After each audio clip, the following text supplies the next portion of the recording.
Chris? There you go. Well, that was a weird intro. Sorry about that. I thought we were live and we weren't. I forgot to hit the button.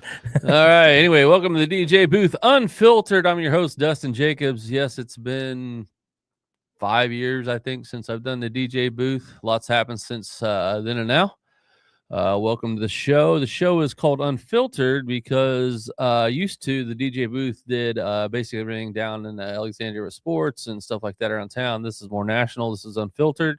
So there may be certain shows that I might have, basically an unfiltered where, if there's kids in the room, maybe you don't want them there, or maybe the topic's sensitive, or maybe it's something else. But the bottom line is it's unfiltered and it's just basically raw and in the moment. And if you are watching on YouTube and you're watching live, there's a number that you can call. Is it in the show there, Chris? Is it in the bottom left there? Yeah, right there.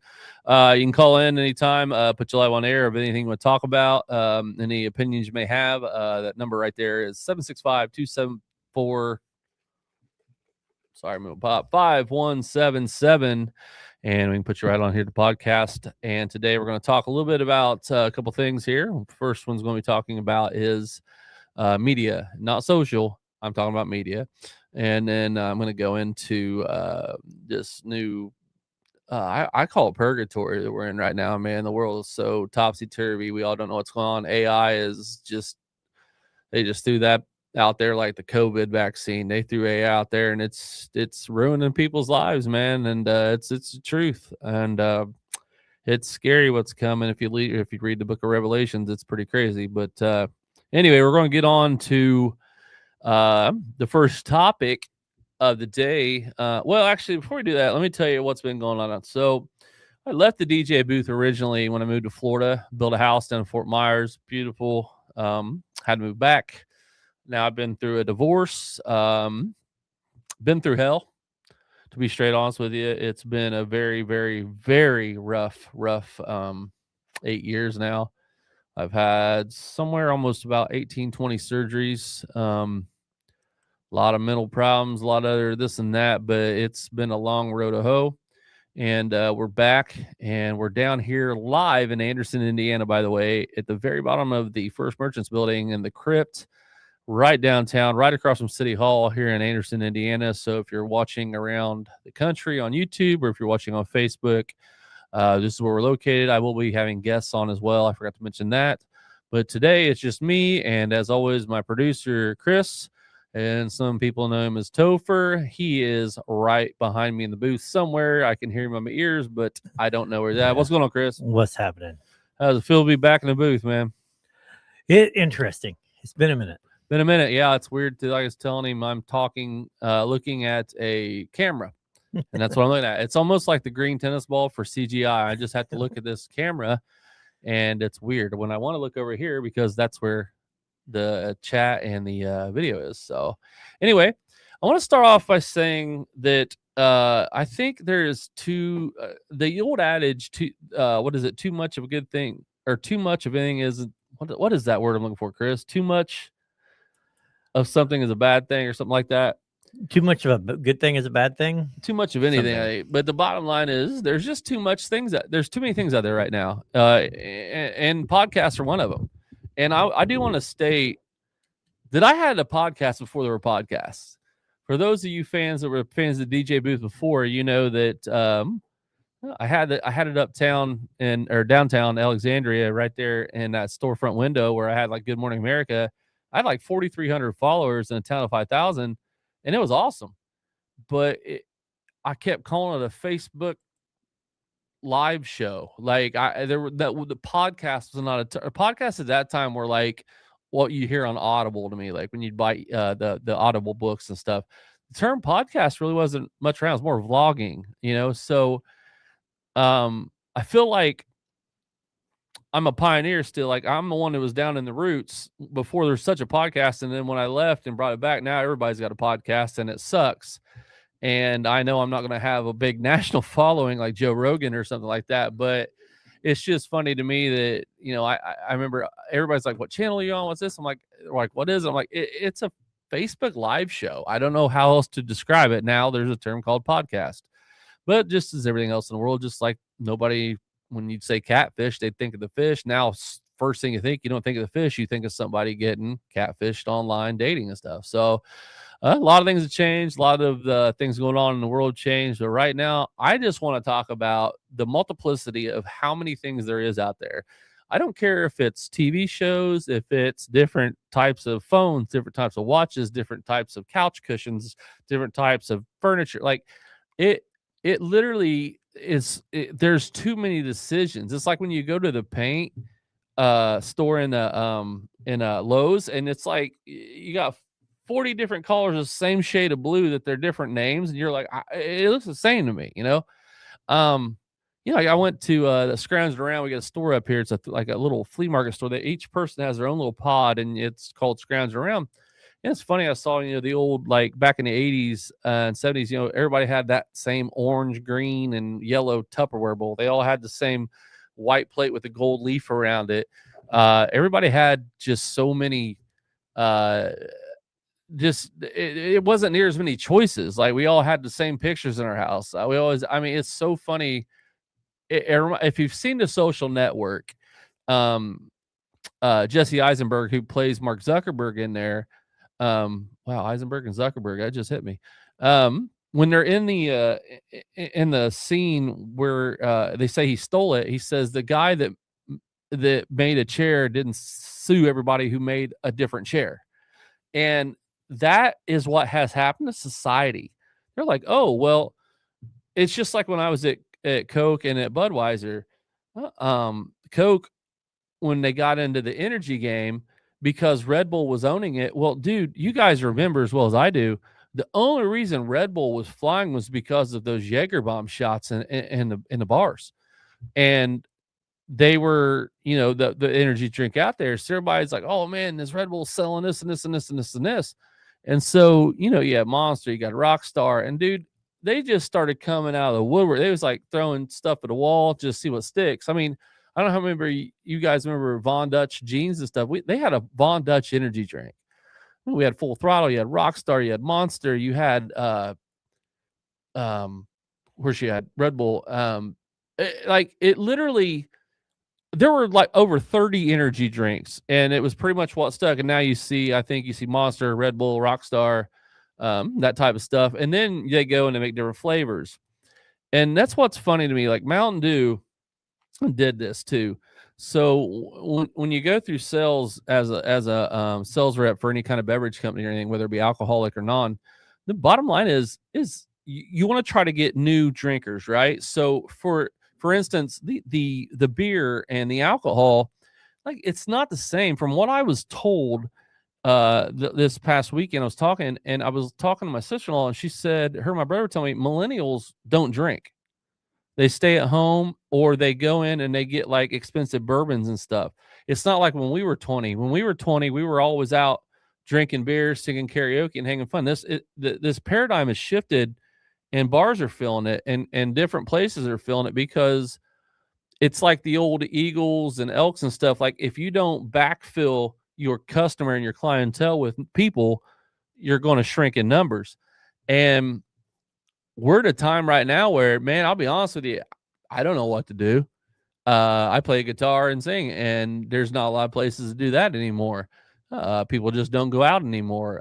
Hell, right now, I mean, it's so cold outside. I don't even like going outside to walk down and take my trash out. But the bottom line is there's just so many things to pick from. And so when you have too many choices, you get flustered. And I'm to the point where it's like, oh man, if you've seen this, you got to watch this. And oh, you got to watch this. Oh, have you seen this movie? Have you seen this series? You've seen this, da, da, da, da, da, da. So if you're in the middle, like I love Supernatural, 15 seasons, 22 episodes every season, except for the writer's strike year was 16. But dude, if you're vested in that, that's a lot of time. And most people like me that I've talked to, although I can watch about 3 at the same time, but most people like, I got to watch this until I move on to this. So I was sitting the other night, I was on Netflix, I was on Hulu, I was on Prime, and I was on Paramount, and I was on Plex, just kind of looking at everything. Holy, like People will tell you, like if I say, "Oh man, you should watch Supernatural or Shoresy or Letterkenny or whatever," and they're like, "Oh, have you seen this? You should see this, this, and this." And then everybody gives the same answer, like, "Well, I can only watch one thing. I can't watch two things at the same time." And I get that because you kind of get mixed in the storylines. So, like, literally, almost back to the antenna days of Farmer Five. It's like, man, I woke up on Saturday. I knew cartoons were on. I knew cartoons were on after school. Now kids have cartoons 24/7. And while I'm at that, Chris, I want to say, I'm going to bitch a little bit here. You know how many people, when I say I've never seen The Lion King or Beauty and the Beast or The Little Mermaid or Frozen, all that shit, go, are you kidding me? No, I'm a 40, almost 49-year-old male. My pronouns are a fucking male. Okay. I'm not a he, she, or him, whatever. I'm a man. Well, you I also don't didn't watch have that stuff. And you also didn't have a daughter. That's my point. Like, Yeah. but that's what I'm getting at. People actually look at me like I've got fungus growing out my face. Like, oh my God, you've not seen it? No. First of all, there's a lot of shows that I wasn't allowed to watch when I was a kid, like movies, like Porky's and some other stuff. Like when my mom and dad would rent a rated R movie, me and Derek weren't allowed to go in there. And so as you grow up, it's like, yeah, I went back and watched Porky's just to see it, but it's like, once you grow like 20 years ago, like I'm not looking at what those movies were. I think one of the ones I get brought up the most is Blazing Saddles. No, never watched it. Don't really care to. I like Gene Wilder and I like, all that stuff. But like my favorite's Hear No Evil, See No Evil with him and Richard Pryor. That was a great movie. But the bottom line is like, it's not like it was back in the day. And I just wish we could all go back to the 90s. And I know you guys are probably sick of hearing it, but us Gen Xers we're the last frontier. We knew what life was like before all this crap. And it just, I just miss those days. I miss the days of picking up the telephone and calling my friends and asking them, hey man, you ready to go outside and play? You ready to go head to the woods? You ready to go here? You ready to go there? Or hey, you ready to go play ball at the Y or blah, blah, blah. Like we weren't like little bitches that had to text our coaches and our teachers and our bosses, hey, I'm not coming in. We had to look them in the eye and say, hey, I'm not doing this today. I can't do it or blah, whatever. Or we had to pick up the phone and call and hope to God our girlfriend's dad didn't answer because that was the worst thing ever. Or that somebody picked up the phone while you're talking to them. Yeah. Remember the old party lines? Jesus. Yeah, your neighbor would pick up the phone. It's like, good God. But the biggest thing that bothers me about it today is with everybody's media has destroyed our world, not social media. So you go back to the days of the radio, right? You picture they're all sitting around radio. If you've seen the Christmas Story, you see them sitting around there. You have the Lone Ranger, right? Zorro, what are some of the other old radio shows that they used to listen to, Chris? The Blue Beetle, The Shadow. Right. And then when Superman. Superman. I forgot about that. So then Lone Ranger was a good one. Yeah, the Lone Ranger was the one I was remembered first. But then after, so y'all gathered around, but also newspapers, like whatever propaganda that somebody wants to spit at you, they can put it in any kind of media. It doesn't have to be social media. It can be, it's like you ever seen in clips of how every news media outlet from here coast to coast opens with almost the same exact verbiage. The thing about it is it's gotten to the point where I think media has ruined the world because here's my point. So why do people idolize Taylor Swift? Why do people idolize Michael Jackson? Why do people like all these other different people? It's because they're famous. Why were they famous? They were on TV. They were on the radio. And so everybody wants to blame social media, but we create gods, which is sacrilegious. But we like when I don't get starstruck ever. I've been with Larry Bird. I've been with Reggie Miller. I've partied with the Colts, literally partied with the Colts. I just don't care because they're no different me. The only difference is they're on your idiot box. So if you see these people, they put their pants on the same, they eat the same, they do the same, they just are on TV or they're on the radio. And I never understood why people cry when they see like Michael Jackson or whatever. Like, I just don't get that. I never have. But the point of it is the media drives everybody's vision. Yeah, I mean, let's take Fox and CNN. You know, we all know one goes one way, one goes the other. But that's the problem is you can push the narrative any way you want. So I'm going to show the camera here and see if I can do this. So if I hold this up, let me try it with this hand. There's a picture of Prince Harry, and it was showed basically he was given okay. I can't do it. He was given okay. So well, if you shot from the side, it looked like he was flipping him off when he was really doing this to the guy. So it's all about vantage point, right? It's all about the angle. It's just like the George Floyd thing. If you watch that whole video, he was in trouble for counterfeit money inside this store. He was already having an overdose on fentanyl in there. He kept saying he couldn't breathe and he's claustrophobic while he was sitting behind the steering wheel of the van that he drove there. And he's like, I'm claustrophobic. I can't breathe. I can't breathe. I can't breathe. The cops got him out. And then he ended up just having an overdose. And what you all saw was the end of it, where the cops were kneeling down on him. Y'all don't see the beginning. It's like with the iceberg, right? You see the iceberg, but the meat and potatoes are down here. If you watch that whole video, it's a shame. And let's just talk about Minneapolis real quick. That place is. Have you been on the news, Chris? Have you seen what's going on up there? Every time I turn around, it's something different. Oh, we got Chad in here. Good old Elliott's. Yep. Oh no, that's not where I party. I did party the Colts there, but no, I actually I performed for them, and O-line and me we all sat out and drank beer and partied all night. I remember sitting there, I was playing "What I Got" by Sublime, and I'm just sitting there playing it, and the whole line I was going, "Loving is what I," and they're all singing. I'm like, "What is my life right now? This is crazy!" Like, it was so cool. But anyway, as far as that goes, what I'm saying, media, like if you go through right now, there's too many damn things to choose from. Just like you watching this podcast. I know I'm going to be in a minority of being able to do this. Now, 5-6 years ago when we were doing it, I was a pioneer, I was a trailblazer.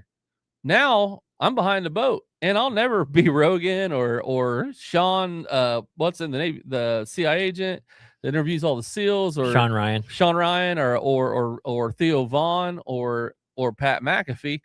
But that's because it's convoluted. And, you know, I always used to ask this, you know how you got The Voice, you got AGT, you got American Idol, of course, all stuff, which, by the way, I watched a thing yesterday about how the winners are a curse. Like, they don't ever do anything. Like, Daughtry got 4th and had the best had the best career of all of them in that season. It's so funny, which is, it's a reality show with the judges anyway. But my point is, you know, Gene Simmons brought this up years back when he had the Family Jewels, the reality show, you know, the celeb reality. He brought that. He said, man, I'd hate to be a band today trying to get signed because it's nearly impossible. And if you think about it, that was like 10, 15 years ago. He was saying it's so true. You know, I ask these people, and people want to argue with me, but you got to take yourself out of this situation. Okay, let's take Whitney Houston. Great singer, amazing vibes. What goes down on the Mount Rushmore of greatest female singers of all time, hands down. But what if Whitney Houston was a 17-year-old girl today trying out? Would she make American Idol? Probably, absolutely. Or The Voice, or the AGT. Would she win it? I don't know. I can tell you this because there was one episode of, I believe it was The Voice, and she was on Adam's team, and she was a background singer for Michael Jackson. She was getting ready to go on tour on the Michael Jackson This Is It tour before he died, and she was in that documentary where they actually released his practice footage. So she came on there, and she sounded identical to Whitney Houston. She even sang "I Will Always Love You." I mean, if you close your eyes, you're like, oh my God, Whitney Houston's alive. She won it. Don't even know where she's at now. That's my point. You know what sells and always has? Different sells. Why do you think Pat McAfee owns, like, he owns ESPN? ESPN signed him to that multi-million-dollar contract. It don't matter. in today's media, and let's go now to social media. If you're an influencer like Logan Paul, Jake Paul, and stuff, so Coke actually did this back in the day. Instead of they used to have one guy, he sold, delivered, and merchandised all of his own stuff. Now, granted, he made over about $100,000 a year, but he worked 7 days a week. So what they did was like, you know what we should do? We should break that job up into 3 parts. We'll have an account manager, we'll have a merchandiser, and we'll have a driver. So we took one guy's job and made it 3. Great, 3 people have a job, but guess what? They all made a third of each thing.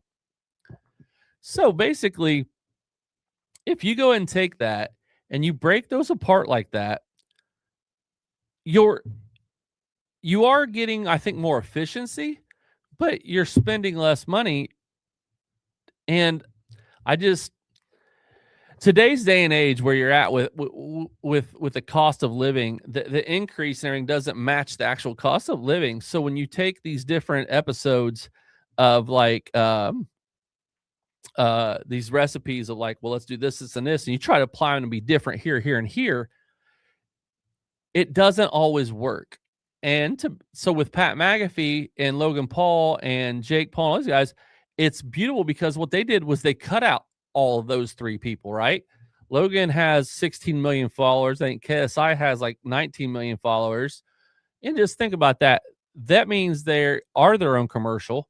They are their own CEO. They're their own CFO. They have accounts. But what they've done is they've taken all commercialization, any manager fees, they literally don't split profits. That's the day we live in now. We live in a day and age where basically if you are an influencer, you can launch your product and you don't have any middleman. You don't have to pay commercial fees. You don't have to pay any agent. You don't have to pay license stuff. All you've got to do is get on YouTube and push your stuff. And I like the OG YouTubers. I like the vloggers that actually do what I do, like do this and they take you around and do stuff. This new AI shit, like we're talking about making all these people work and wanting kids to work and stuff like that. But, I walk into Burger King up here in Northside Anderson and there's 3 help yourself terminals and not one real live person. They just hand you a bag. Then they got a robot over here at 29th Street that goes down and counts at Kroger all the UPCs and does the inventory count, which is never right from what I've been told, which is probably true. But the thing is, and then I saw this guy in Shark Tank. He had this new thing for hotels. And so you could bypass the check-in desk and everything, and it would send a code right to your phone to unlock your door. Well, now you're taking away receptionist jobs. So as technology is evolving, we are regressing as a society. It to me is just we're in a time of, I compare this to the Industrial Revolution. We're on this new tech, AI, all this different boom that there is so much crap out there. I don't know how many of you guys get on YouTube. I don't know how much stuff you see, but let me tell you, man, I don't do anything all day. I'm on disability. I try to sit around. So I watch a lot of YouTube. That way I practice what I preach. Like even in a band, I go out to bars and see who's doing what. I would listen to certain songs, what went well. I'm a student of anything I do. And so watching YouTube all the time, I watch YouTube probably 75% of the day. I like law and crime. I like the body cam channels. I like some of the guys I follow. It's always fun to throw a good Karen video in there every now and again and watching these entitled people. And don't even get me started on these sovereign people. Holy my God. Somebody just decided one day they'd figure out the right to manifest of how to not have to obey the laws because of the Constitution, of the right to travel, and yada, yada. Yeah, you can travel with Pete and Joe. When you're behind the steering wheel, you're operating a vehicle, and that is not a constitutional right. It's called a privilege. I'm going to do a whole episode on them some bitches, but I'm going to digress from that because they're just nuts. But bottom line is there's way too many things to pick from. And also, if you want to stand out, you got to be different. How are you different today's day and age? I don't know. I don't know. I mean, at this point, AI hasn't been out for a year and people are getting extremely good at it. I said there will be a lot of divorces. I said there will be a lot of crimes committed that maybe somebody's going to get basically blamed for that didn't do it. I don't know if you guys saw the article. You might be able to pull this up, Chris. The article, the kid was in a relationship. I don't think he was in a relationship. The AI, he killed himself because of his AI. I think it was his AI girlfriend. I'm pretty sure. But then Daughtry had gotten on there, and all these AI things got on there, and actual Daughtry himself got on there and said, hey, this is my only page. All that crap that's said on these other pages is not the reflection of me. This is my page. And that's what's going on. I report more AI like fake profiles to Instagram, YouTube, and Facebook than anything, because there are so many copycats. Yeah, there it is, right there. If you go down, let's get all the pop-ups there. Yeah, I'm trying to. So an AI chatbot pushed a teen to kill himself, and a lawsuit against is happening. But that's the world we live in. Tallahassee, Florida, in 5 moments before he took his own life, a 14-year-old Sewell Setzer, took out his phone and messaged the chatbot that had become his closest friend. I don't know, you guys saw that movie You with Joaquin Phoenix, but it sounds a lot like it. Or Her. Was it Her? Is that what I'm talking about, Chris? Yeah. Okay. So for months, Sewell had become increasingly isolated from his real life as he engaged in a highly sexualized conversations with the bot, according to a wrongful death lawsuit filed in federal court in Orlando this week. Legal filing stated that the teen openly discussed his suicidal thoughts and shared his wishes for a pain-free death with a bot.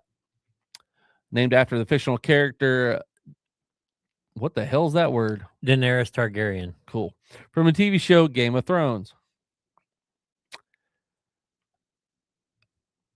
What do you do?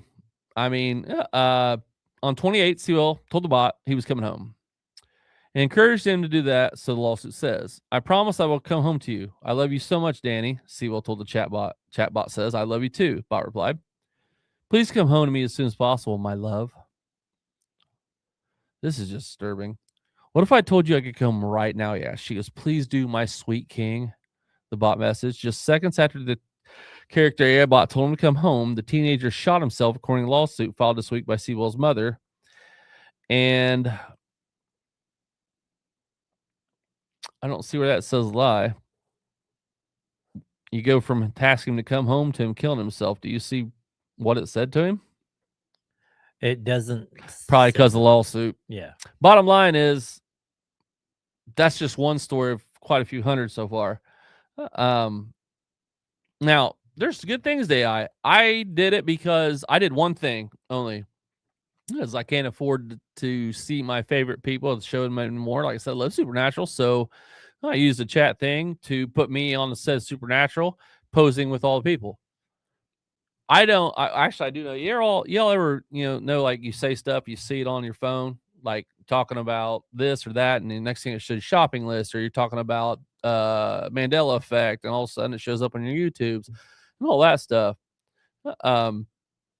So when I saw that AI and I saw myself walking away from Jared to go to the next scene, it was my legs and my body and everything. Like, and the picture I gave him was, well, pretty much what you see in this picture right here. There's nothing below me. It makes you wonder how many cameras around here they actually are looking at, dude, because I'm telling you, when I'm watching myself, you couldn't convince me that I wasn't there for the fact that I know I wasn't there.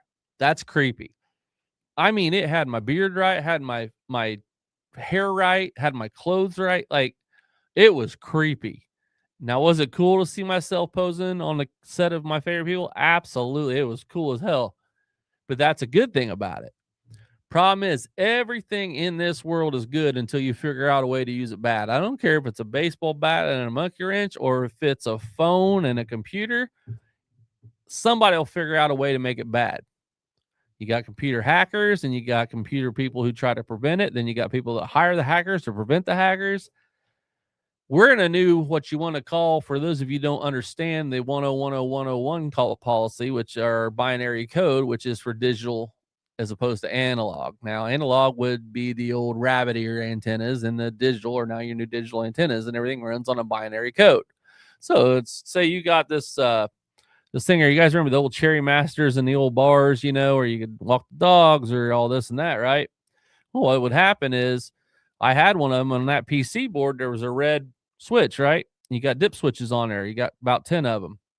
And so if you're wanting to set it to a certain percentage, it might be 0010101 or 1001. And so what happens is you flip those switches and it's all binary code. So if you want that machine to pay back at 95%, 90%, 80%, whatever, it would tell you which way to flip the dip switches. Well, problem is now we live in a digital world, man. And the sad part is there's a lot of scary stuff out there. If you take some time one day and it's like, say it's, you know, one of those cold Indiana days coming up this winter where it's like this weekend's supposed to be shitty. It's supposed to get like a bunch of snow or whatever. Stay inside and grab your electric blanket and some hot chocolate and just watch some YouTube videos for a day. I'm telling you what, it will open your eyes. The division in the nations, I mean, you got Alberta going for independence. You got left versus right here in the United States. You got NATO wanting to kick us out, which is actually be the best thing for us in the whole Greenland situation. But the bottom line is there's so much crap going on today that it's all right here, right in live time. And that is where I have a big problem. The judicial system is going to have to figure out a way to get people to trial quicker. The Puff Daddy trial was ridiculous. I mean, so have you ever heard of hiring by systemic or metric, right? So systemic would be, oh, well, you are a Hispanic female and you are a black male and you're a white male. So if they say, well, we need to have more diversity, they do this. But if you do it by your merit, oh, well, you had a 4.0 and graduated with your master's, we want you don't care color or creed. And that's what it should be. So what happened with the jurors in that the P. Diddy trial is they started here, right? Do you like hip hop? Do you know who? Blah, blah, blah, blah. Well, they had to do, because they took so much. I mean, everybody, my mother's 72. She is on this sumbitch all the time. That's what I'm trying to get at.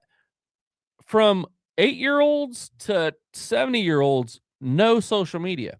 How are you going to get an impartial jury when you wait a year and a half to do anything? Austin Metcalf, Texas, white kid, track meet. Carmelo Anthony, not the basketball player, spelled with a K, goes in the tent, has a knife on him, scrambling through bags. Austin's brother told me he's get out of their team's tent. He said, what are you going to do? He said, I'll make you. Took his bag. Kid stabbed him in the heart with his knife, and he died right there in his twin brother's arms. That was past April. Here we are in January. Trial's not set for till 27. How are you going to get impartial jury, especially in Frisco, Texas, because, you know, jury pools are done by whatever district is in. Am I right there, Chris? Yeah. So how are you not going to have a biased jury, especially when the jury pool in Frisco, Texas is probably not that big? And then you got with everybody talking about it and everybody putting their own spins on everything. And yeah, that's what I'm saying. Everywhere. So the judicial system really needs to figure out a way. Like I'm honest. Even a month is too late, Chris, because of all the shit out there. How fast media. It's right there. Something. I mean, for instance, I'm a sports guy. I follow Adam Schefter because Shefty gives the best tweets on who's like entering the transfer portal, who the Colts pick up, or the Pacers, or IU, whatever it is, right? By the way, repping the IU for the Natty last night. Go Hoosiers. But anyway, so, you know, with all this going on, you know, if it happens, you get it in live time. I mean, look at your TikToks, look at your Instagrams, look at your X feeds, all that stuff, right? The judicial system has to figure out a way. They have to figure out a way to get people to trial quicker, because you are not going to get impartial jury. Am I wrong, Chris? Am I missing something here? No, that's definitely a big. You're starting to see a lot more gag orders coming out before trials. Well, then you got witness tampering. When they're using other people, like Puff Daddy was using other people's phone time to get into witnesses and threaten them. I Well, mean, not just that, is like if it's your favorite person and you don't want anything bad to happen to them, other people are going to start tampering with. yeah, You know, it's to me, I don't even know where we're going. Like, that's not a fork in the road. It's a gall darn octagon. Like, I got 8 different ways. I don't even know where I'm going. I don't know what's going to happen in 2 months. I don't know what's happening tomorrow. Like, every day you wake up, something has changed. That's why I said the Industrial Revolution. Like, we're in this technology revolution where, man, like, we're getting more. Like, we were so low on trades that now everybody's going to trades, and we're not getting enough people to go into mental health and lawyers and doctors and teachers. Like, the whole college is a scam thing kind of backfired. And I love Charlie Kirk and what he was doing, but if you're going to college to be a political science major or something like that, like, we need welders, we need communications technicians, like people who do fire security, video, and stuff like that. You need teachers, you need lawyers, you need doctors, you need, like I said, welders, electricians. You need everything. Somebody's got to figure out how to split and go somewhere. And what I don't understand is when I asked my son, so what'd your guidance counselor tell you back in school? He goes, who? Man, my sophomore year, my guidance counselor pulled me in and asked me what I wanted to do for the rest of my life, which, yeah, as a 15-year-old, I mean, I want to be in electronics. So I got sit on that path. And then after I did it for a decade, it's like, I don't really want to do this no more. And then I got into the world of sales management with Coke and Budweiser. But, at least I was guided by my guidance counselor this way. I mean, I asked him that, and we went to the bank and signed him up, and he couldn't write in cursive. And I was like, what? Like, this whole day was just coming apart. And then I was then the core math and like all this shit. I'm like, what is going on? Last time I checked, 2 + 2 is 4, no matter which way you do it. Like, I don't understand why. Like, Occam's razor, keep it simple, stupid. Why we got to change shit? But because everybody wants to find a reason yeah, why they can't do that, so it's somebody else's fault. yeah. By the way, if you're chatting to me, I have no idea. One thing I'll say, I cannot stand on YouTube. I hate it. They go, if you're watching this, please smash. It's always smash that like button, hit subscribe notifications. Dude, I could give 2 shits less. If you like my video, you like it, you don't. But the bottom line is, I do need 100 likes on this Facebook page. That's the only thing I need, because Facebook, you have to have at least 100 followers for you to be able to make it an official Facebook, and then actually have all the functions of your Facebook. Oh, we got 22 right now, I think. So if you are watching this on Facebook, if you could give me a like on Facebook or a follow just to get up to 100, that's all I really care about. I can't stand those guys. And those are the guys, to my opinion, they don't actually go and watch other YouTube. They just worry about everything, because I'll tell you what, I watch so many YouTube videos, and it's almost like the sovereign. I don't call them sovereign citizens, because that's an oxymoron. You can't be sovereign and a citizen at the same time. But anyway, now I forget what I was saying. What was it saying there, Chris? Yeah, it was about the sovereign citizens. Oh yeah. That flashed up on the thing. I'm on a lot of medicine now, and I lose my train of thought a lot, especially gabapentin. So I kind of go and I don't know, and I'll watch back and go, that's where I was going with it. So I have no idea. But anyway, what do you got there lit up on the page there, Chris? I can't read it. It is a message from Widener. 8th grade graduate here, got his GED, started at the bottom, and now the director at my job, which is the highest I want, because anything more is more and an appointed position, a political appointment. Yeah. I don't know if anybody's on Facebook, but I'm not getting any messages on there. But I don't really. Are we post? Yes. Are we on our Facebook? Yeah, I'm on it right now. Keeping track. Yeah, I was just seeing, because it's kind of hard to go on and on and on here without. It's been such a long time since I've done this that it's being back in a booth and talking directly into a lens of a camera is kind of weird. But yeah, it's just I'm at the point where I just don't understand where we're going in society, and I don't like it. And I'm just glad I didn't have more kids. I feel bad for kids these days, man. I mean, I don't know if you guys watch Landman. There's, it's another thing, great show. Taylor Sheridan's got 50 shows out. Landman's wonderful, but that opening episode where he talks about oil and windmills is one of the truest things, next to Jeff Daniels talking about how United States is um not the best country in the world, and that clip went viral of that movie as well. Um, yeah, when I say that, and I just did that Americans, I always try to say United States citizens, because Canada always calls us Americans. Last I checked the map, all of us over here are Americans. We're either North American, Central American, or South American. So I don't get that whole shit. Everybody calls us Americans. I call us the divided states of America, because we're not united, we're divided. The left and the right, the House, the Senate. I mean, it's horrible. Politics is so bad. It's just like, once you get in, reason I got into it is because of stock market. And so if you follow politics, that will try the stock market. And then you realize why, I remember back in the day when we first had Rebel Radio, Chris, when we were across the Village Pantry. What was that? 2010. 10. So yeah, 15 years ago. I asked Painter to come on and talk about a segment to do politics on. And he's like, oh, I can't do it. I get too pissed. I didn't follow politics that time. My life had literally never really changed except for the price of gas in 08.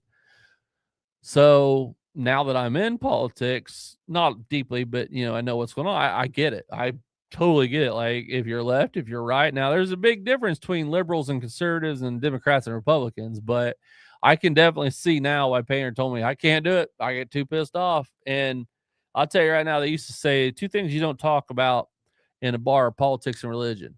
Well, no, that's not the case. It's politics and sports.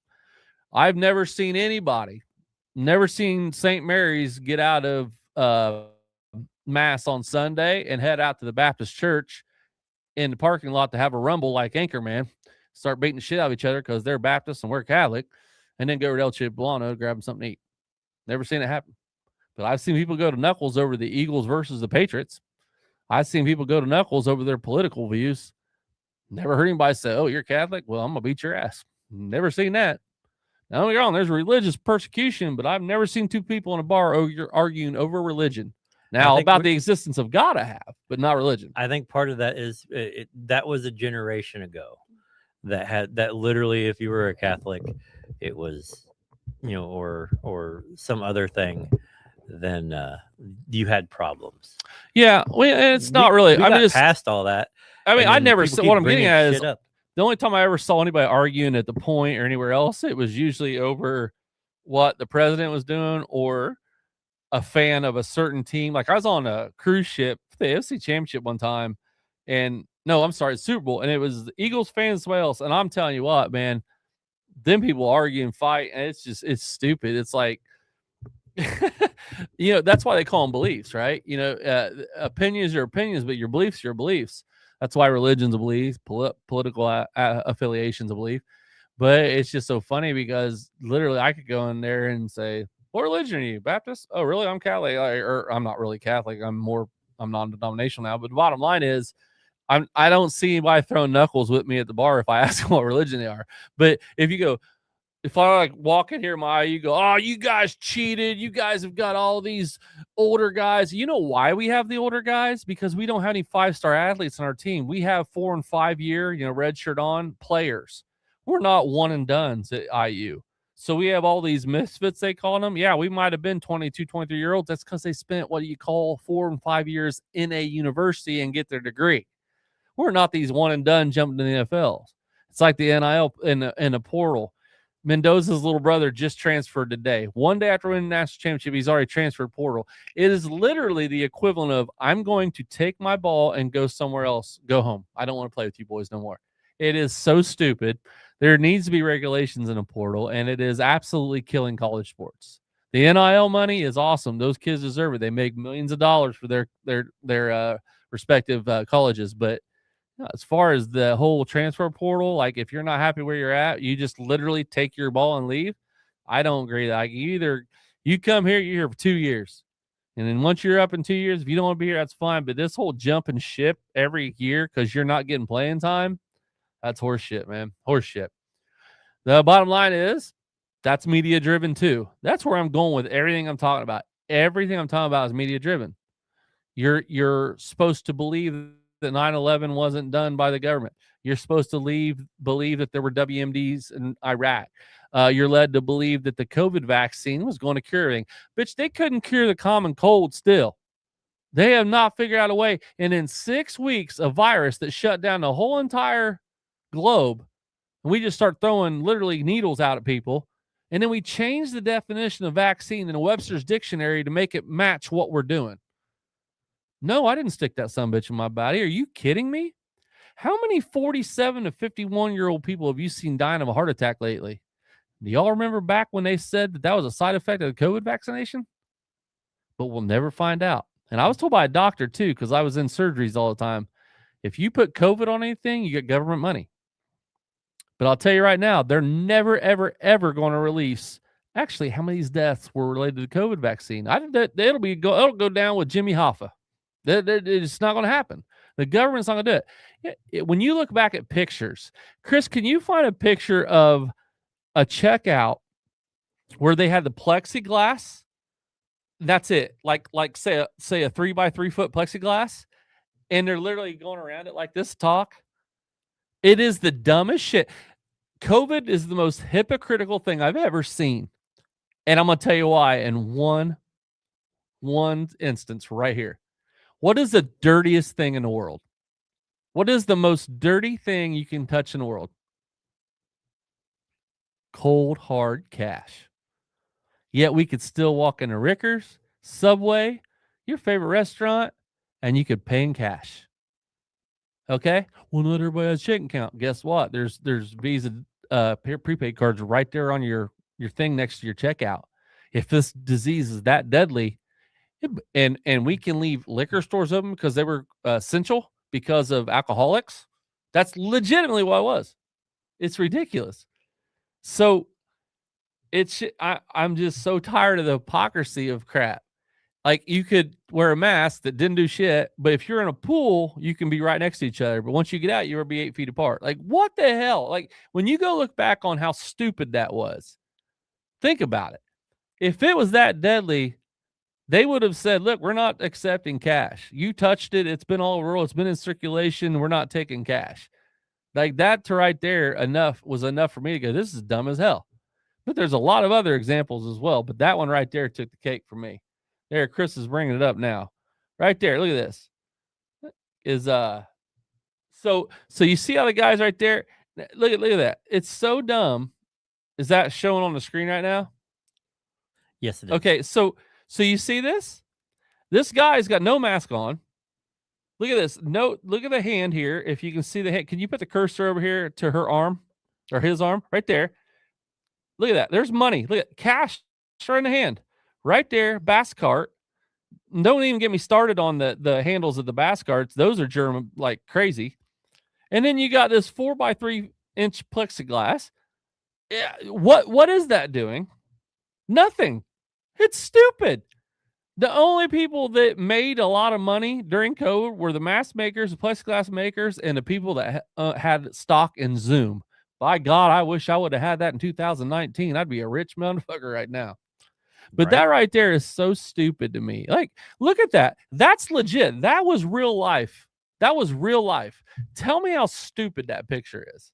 I mean, come on. I remember being a kid putting like baby, my mom going, get that out of your mouth like a nickel or a penny or whatever. Why? Well, it's dirty. The dirtiest thing in the world. Everybody touches it.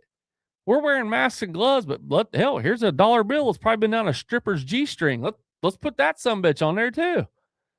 I don't understand it, guys. I just don't. The hypocrisy, what it is the government, in my opinion, is trying to figure out a way to Darwinism its own self. Basically, it's trying to cut the meat. Like in China, you can't have more than one kid right now because there's too many damn people, and if you do, you get in a lot of trouble.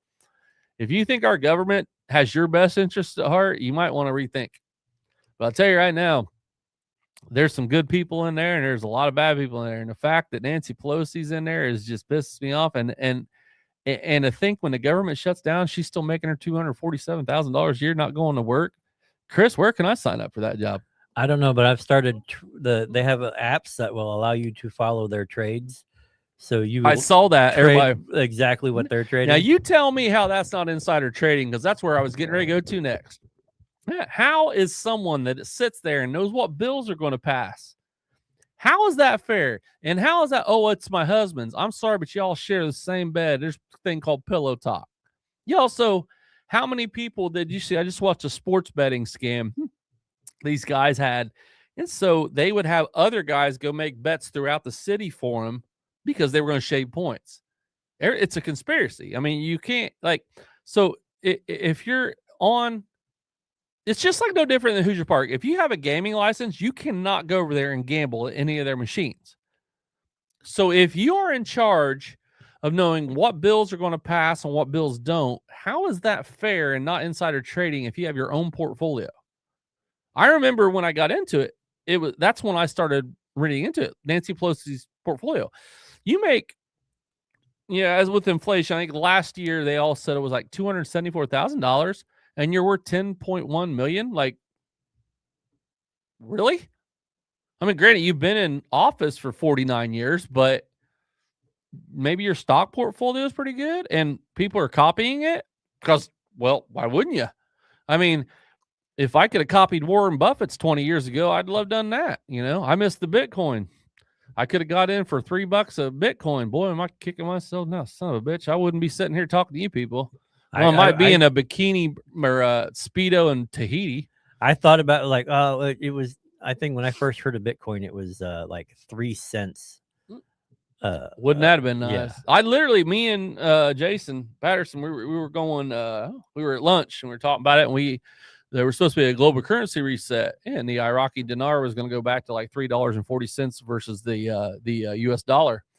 And a lot of people don't know this. You get exchange rate, right? So if you go to Canada, I think you get $1.20 for your dollar, which is why a lot of movies are spent up there and stuff like that. Because when you go by the millions, you're saving money on crew and everything like that.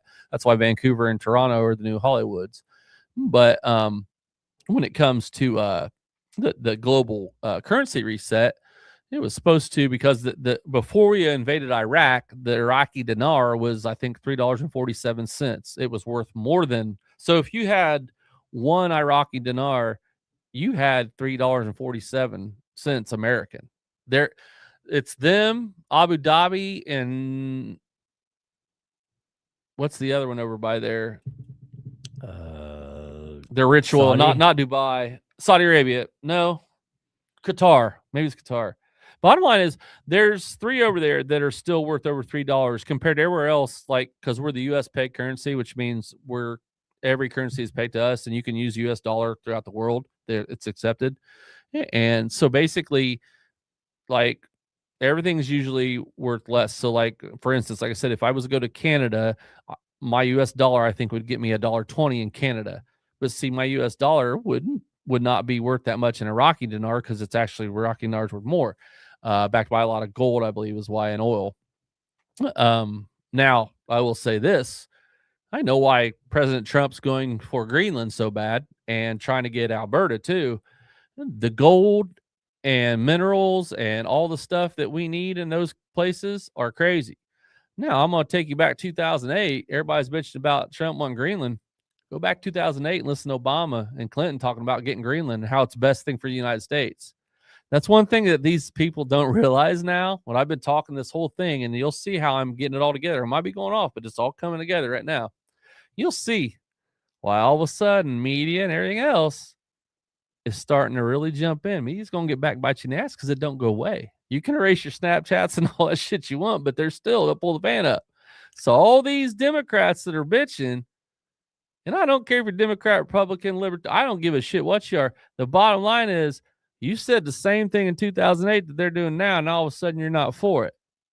Yeah, now, considering like the platform is literally the Democrat platform from 2008. I mean, you go back and watch. They literally say verbatim what Trump said. No, I'm not sitting there. I'm not being a MAGA guy. I am not being a MAGA guy. I'm not being a big Trump guy. I'm staying right down the middle here. I'm just stating the facts.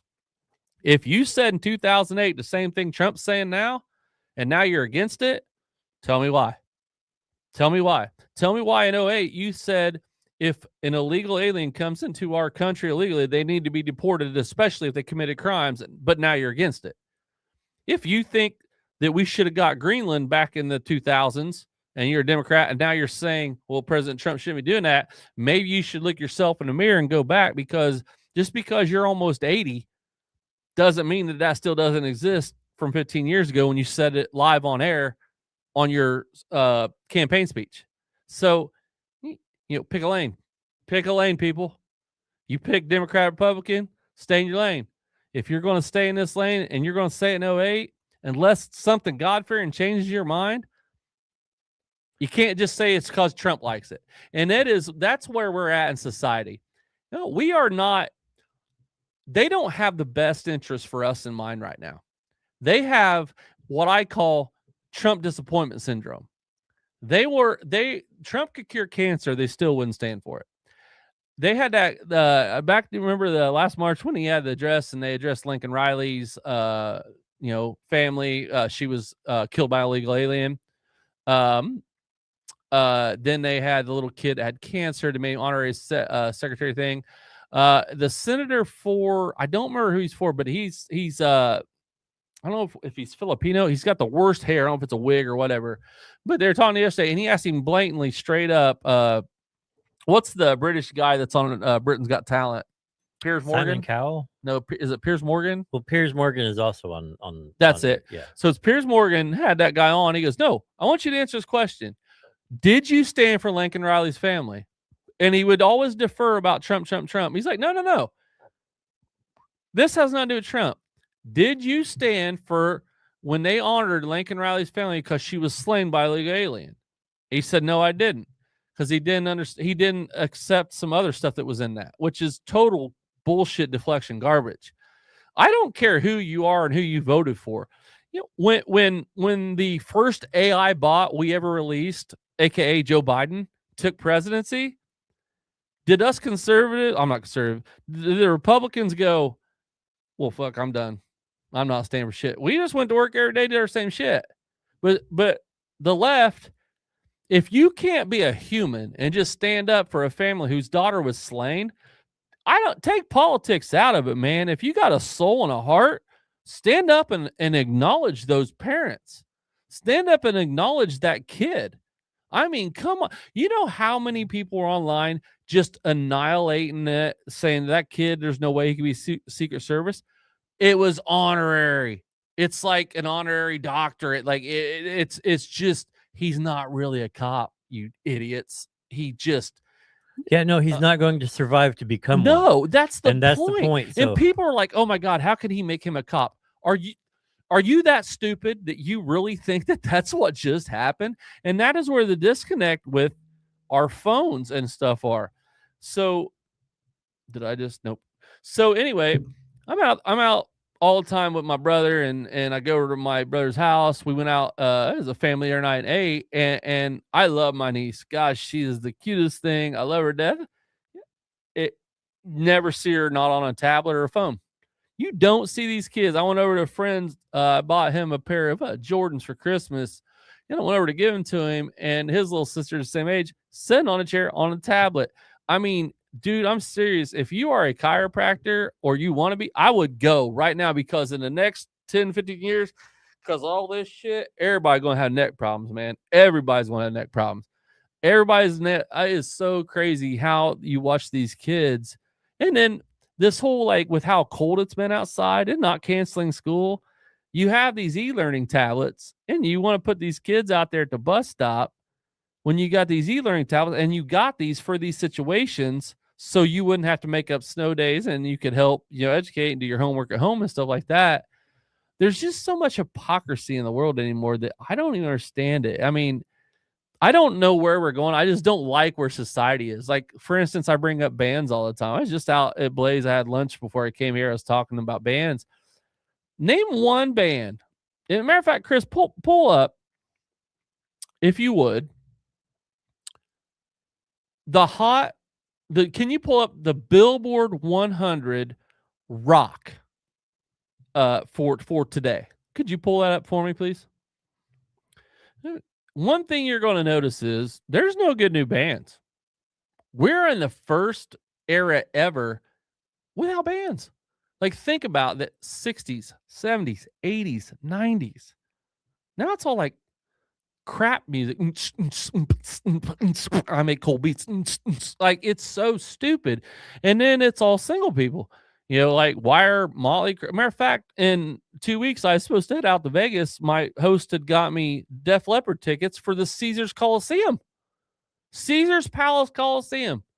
The Mecca. The major one right there in the middle of Las Vegas Strip. Def Leppard's headlining. Def Leppard. Pour Some Sugar on Me. All that. Pyromania, Hysteria, 1987, 1988. Oh my God. And they're still headlining? Like, that tells you right there. So I'll tell you right now, like Maroon 5, not a big fan, but Benson Boone created every one of their hits. Every one of them. Moves Like Jagger, Payphone, and Sugar. Wrote all three of them. But that'd be the only band. And Paramore is out there, but not a lot of people know who Paramore is. That's my point. So I said rock. If I see Taylor Swift, I don't want to see that shit. I can't stand her. All right, here we go. That's what do you want? I'll say so. So Fleetwood Mac's still up there. Wow. That's the top rock and alternative. Now albums. decide that DJ. That's Joe. That's the Steve Harrington, the hair from Supernatural. If you look at number 5 on here, that Decide by DJO, that's pronounced Joe, which is pretty cool, I think, by the way. That's Joe Keery. That's the guy who played in Supernatural. I'm telling you right now, Supernatural's over, but Metallica, Joe, and Weezer made a lot, and Toto made a lot of money because of that. What's the matter? So when you go to pull up the full chart, this is what you can go get. back. I'm just making a point here. Like, you read those 5 right there. Fleetwood Mac's the only damn band. Billie Eilish, no. Somber, okay. Joe, I mean, I think he's gonna go back. That's a single. These are people with bands. I'm talking about Fleetwood Mac was a band. As a matter of fact, they even disbanded. Like Stevie Nicks went her way. Lindsey Buckingham. A lot of people don't realize Lindsey Buckingham wrote, produced, and sang the title song to Vacation. Holiday, because they wanted Fleetwood Mac to do it, and Stevie and them didn't want to. So Lindsey was, well, let me give it a shot. You got Prince and the Revolution there, Purple Rain, absolutely. There's another In the Beginning by Joe Keery. This Somber, SOMBR, Bacter, maybe they're good. I don't know, never heard of them. Miles Smith, that's not a band. What's that one? I Thought I Saw Your Face Today. Is that She and Him? I'd never even heard of them. Can you go down even more to the rock albums? So you got Fleetwood Mac somewhere. Okay, there's nothing there. What's down more than that? Is that when it goes away? Rock streaming songs. Number 1, Joe Keery. Number 2, The Somber. I check them out. Number 3, Dreams, Fleetwood Mac. Was it in a movie or something? Why is that up there? I think it was in Stranger Things. I think. But that would make sense. I'm not 100. Don't quote me on that. Now, why is Purple Rain up there? I wonder. Because that was in the season finale or series finale of. So we've got, and then Creep. I know that was on. God, somebody just did that. So basically, In the Beginning by Joe. That's Joe Keery from Stranger Things. That's a Stranger Things. Back to Friends. Don't have a clue. Number 3, Dreams. Chris just said Stranger Things. 4, Purple Rain. Stranger Things. 5, Creep. Stranger Things. So 4 out of the top 5 there were in Stranger Things. I've always said if I would have ever had a hit, I would want it on that movie or that series, because as soon as it goes to Netflix, like look at Carry On a Wayward Son from Supernatural. That revitalized that. Go on down there. Edge of Purple Rain, Zombie. Yeah, I mean, see what I'm saying, dude? It just sucks. And again, Running Up That Hill with Kate. Stranger Things. It's like that Robin song that Max listened to the whole time. That is the song that Max listened to. Oh, is that what that is? Yeah. There you go. So, it's just crazy. Yeah, I don't see it. It's sad. It's just really sad. As a guy who was in a band, as a guy who loves bands. I mean, I grew up, I loved everything from REO Speedwagon, Chicago Air Supply to Poison, Motley Crue, Def Leppard, Megadeth, Metallica, AC/DC, Nirvana. The one thing I get crap about all the time is I'm not a Foo Fighters fan. I like Dave Grohl. I think Dave Grohl is the best person in music today. I really do. But I just don't like their songs. It's fine. Like some people like steak, some people like chicken. I just not a Foo fan. I'm just not. I think Tyler Hawkins is one of the best drummers, if not the best drummer I've ever seen. It's a shame that he passed away. That man, his son though, boy, his son killed it. That was really good. If you didn't tear up on that, man, you didn't have a heart. That was beautiful. But yeah, Creep, Radiohead, once again, Iris, Goo Goo Dolls. I mean, those are 90s. It's my point is, guys, what I'm getting at here, we're in a new era where I hate it. As someone who loves music, I hate it. You know what's funny is there's this thing, Kane Walker, and I love it. It's so freaking cool, man. Like there's some really cool songs on there, and I've got them here on my library, on my downloads, and this is so cool. I can't pull it up, but anyway, my son goes, "Oh, you're into AI shit, huh?" I said, "What?" So I guess this is an AI song. It's amazing. There's two of them on there by the same guy. They call him Kane Walker. I thought it was a country guy. It sounds country. That one you said about the something cowboy was the yeah that was AI. That's but you know what? I love it, and it's like, oh my god, now AI is taking over music because I have two songs right here. For some reason, it's in my downloads, but it's not playing. It must be because we're hearing the crypt. But yeah, I have two songs, and I don't know why, but one of them's I'm That Kind of Asshole, and the other one is called Ain't My Problem. And it's like, ain't my problem if you don't like me. And then like it's literally, and then I Don't Care is the other one. All three of these songs by Kane Walker are straight up like they must have typed in the same way that I feel every day, and then it wrote them a song. Now I've wrote coding into AI. I've wrote just scene settings into AI. I know how easy it is, and shame on YouTube. Like they promote the faceless AI videos, and I hate watching those because they're so horrible, especially because people can't spell. If I hear that AI voice, I immediately go to the next it's thing. Always the same one. And you can always tell when they're speaking Ebonics or they have horrible grammar spelling because like especially when it comes to numbers, like you need to spell out the numbers, or something like that. Like instead of like, oh, in 75, he called 9. Yeah, 11. Exactly. Yeah. 9. Yeah. 11. Yeah, exactly. And it's just like, oh my God. And it's like, bro, be doing this. It's like, really? Yeah. Do you take this seriously? This white AI guy going, bro, be doing this. What? Bro, be doing what? It's horrible. And that's the sad part is, remember the old adage, and we talked about before, don't believe anything you hear and half what you see. Now you can't believe anything. I'm serious. I watch myself. If I had lived under a rock, if I was Ted Kaczynski living in the middle of the mountains there, that's the Unabomber. Not saying Unabomber, I'm just saying if I'm Ted Kaczynski and I'm living out in the middle of nowhere, cut off from society, and I come out and I see these videos that I'm seeing, I don't know that they're not real. I'll guarantee you, because I'm watching myself on the set of Supernatural going, holy shit, if I had amnesia and they showed me that, I'd be like, was I really there? Like, it's so real. Yeah, Uncle Teddy kind of nailed some of the stuff in his manifesto, though. That's did he? Literally, yeah, because that was what he was complaining about, was the rise of technology and all of the other. Well, stuff. I agree with. I don't agree with him killing people, but I agree 100% with that. And while I'm saying that, I'm on YouTube and I'll probably get it. Why can't you say kill, murdered, raped, all that shit? You can say fuck, goddamn, and all that, but you can't. You have to say unalived, SA'd. No, I ain't playing that game. You can block me all you want. I'm saying the real shit. If somebody got murdered, they got murdered. If somebody was sexually assaulted, they got sexually assaulted. I don't understand. We're in a society where we just want to everybody's butt hurt. Everybody's butt hurt about something. Advertisers don't want to be linked to that, so they. Well, you still say unalived and SA. We're not stupid. Right. I mean, and when they said the first time I heard SA, you know what I thought? South Central Los Angeles. What's up, SA? Yeah, okay. You ever had your woofers blown? Man, what's up?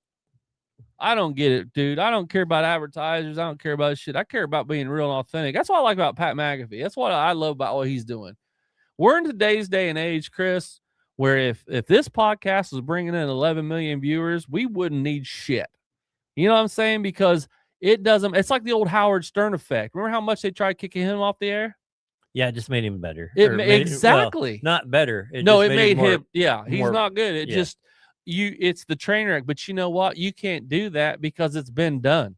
That's why I think Hollywood has just mailed it in. And if I'm Disney, I'd stop making movies. I just watched the top 10 biggest blockbuster fails of all time.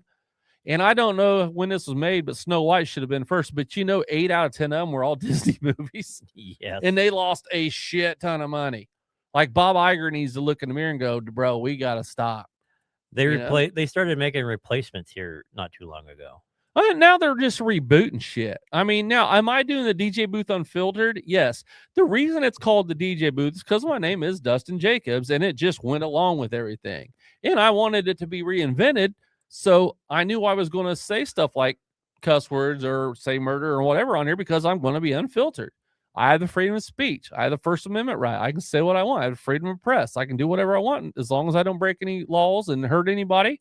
I can stand on the sidewalk. I can film public buildings. I can do all that stuff. I can say what I want because it's a free country. And you cannot, because those are my rights of freedom of speech and freedom of assembly of press. Right now, I'm a journalist. I am reporting on different stories. You cannot censor me. I have that right under the Bill of Rights. So if I want to come in here and be unfiltered, that's what I'm going to call it. I'm not rebooting it. I'm just continuing on my show with a new turn. No different than McAfee, no different than Rogan, no different than Theo Vaughn, all those guys. Here's my host from Las Vegas. Call me. Sorry, Dave, can't answer you.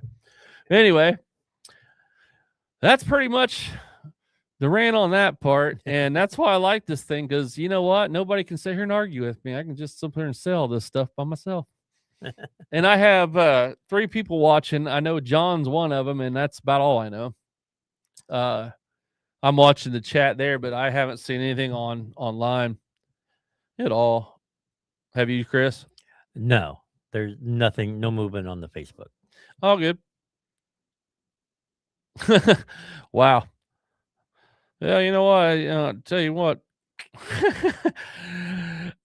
Trump, I'm glad gas is $2.16. I got the other day and all that stuff. And I'm glad wokeism is going away. But to say, quote, I think God is very proud of the job I've done.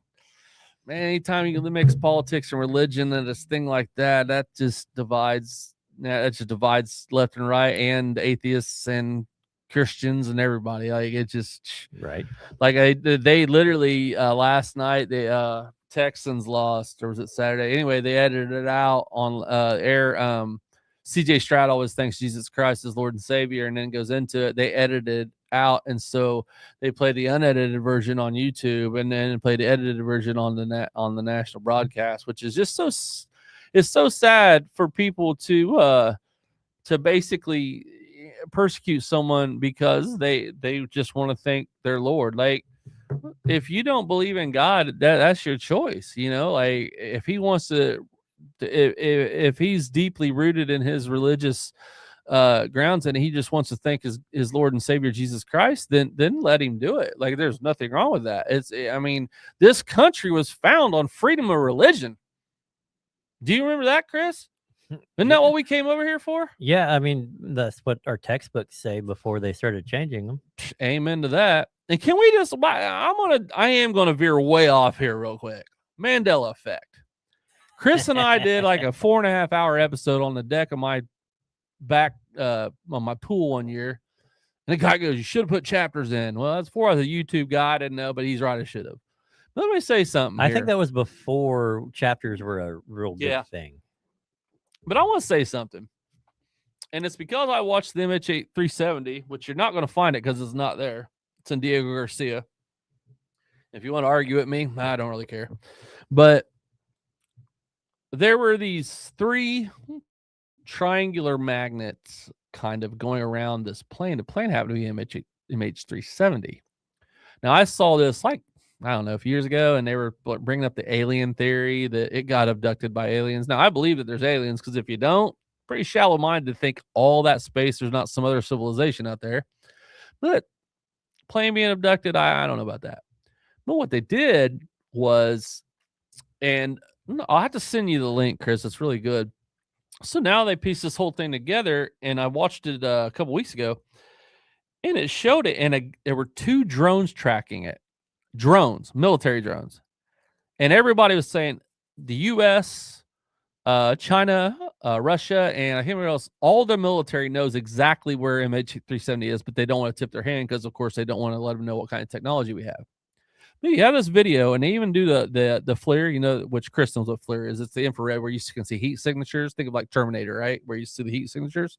So they show this video, and there's 1, and then 2 come. And if you know how magnets work, positive and negatives attract. So all of a sudden you got these positive, and they're just swirling. There's 3 triangles, and they're almost making like a DNA loop. It's really wild to see. And it's falling, and it just so happened to be falling MH370.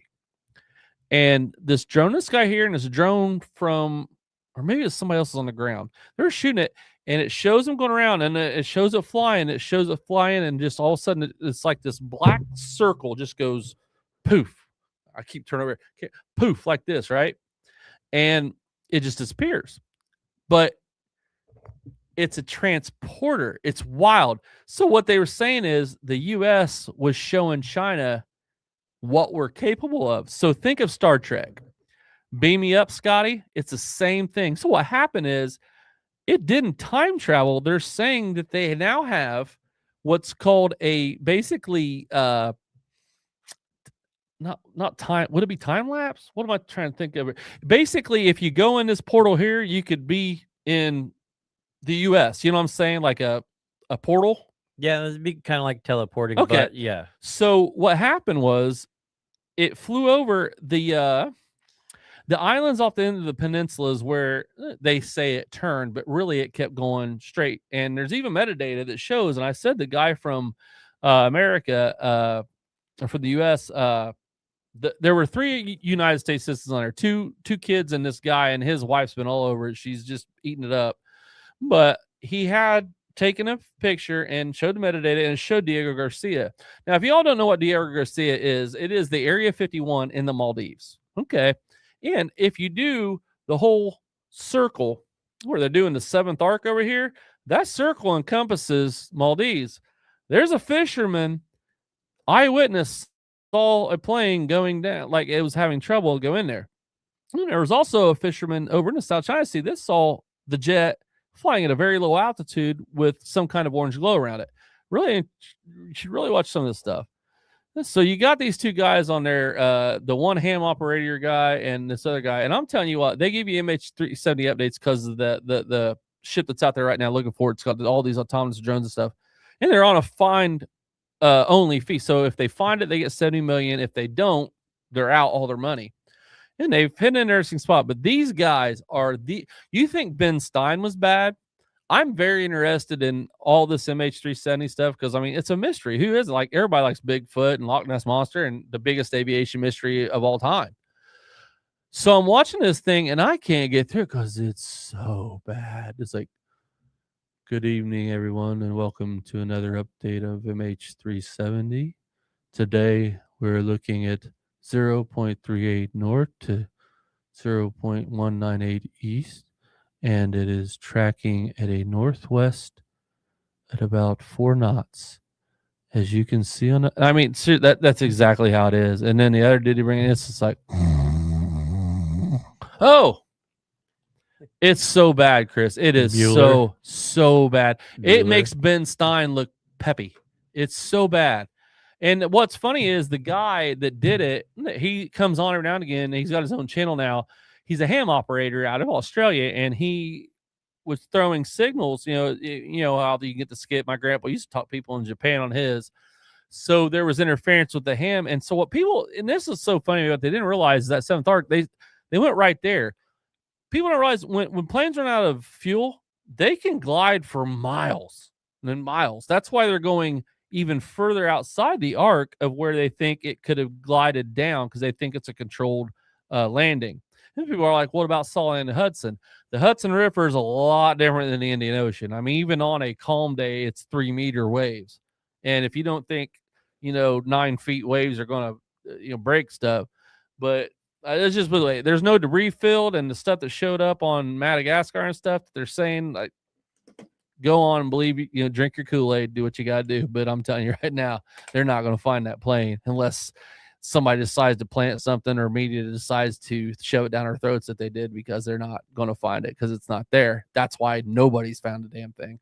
You can bring up Air France all you want and all that stuff, but the fact is we tipped our hand to show what our military is capable of, and that thing's at Diego Garcia. So it is what it is. So like I said, I'd go right. Now I'm coming back to the show, but I had to talk about that. Well, what's funny, before you dive back out of that, there was a movie when you talk about the alien thing of like, they were abducted. In 1989, there was a movie about an airplane that got grabbed. It's called Millennium. Like, so mid-flight, everybody gets knocked out. It gets pulled out of time.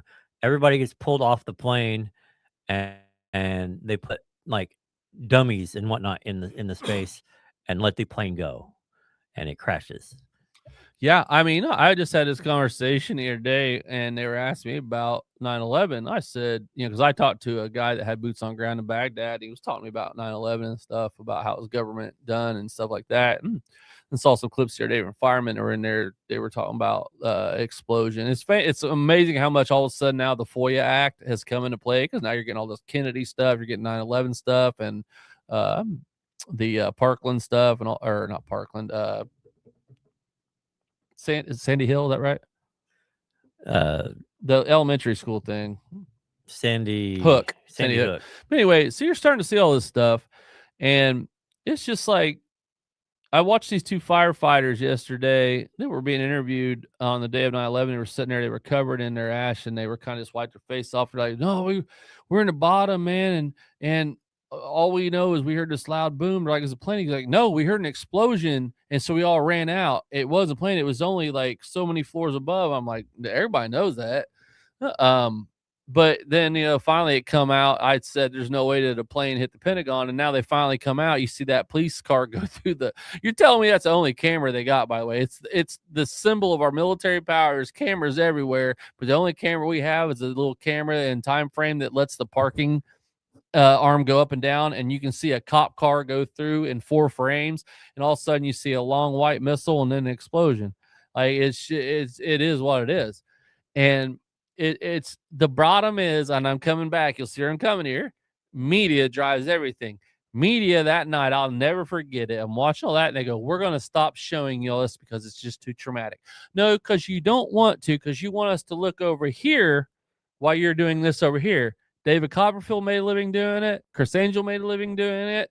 Every magician made a living doing it, and so did our government. If you think that our government has your best interests at heart, then again, dude, I guarantee this nuclear war, those underground bunkers out there in Colorado and Nevada, I guarantee our lists aren't on there.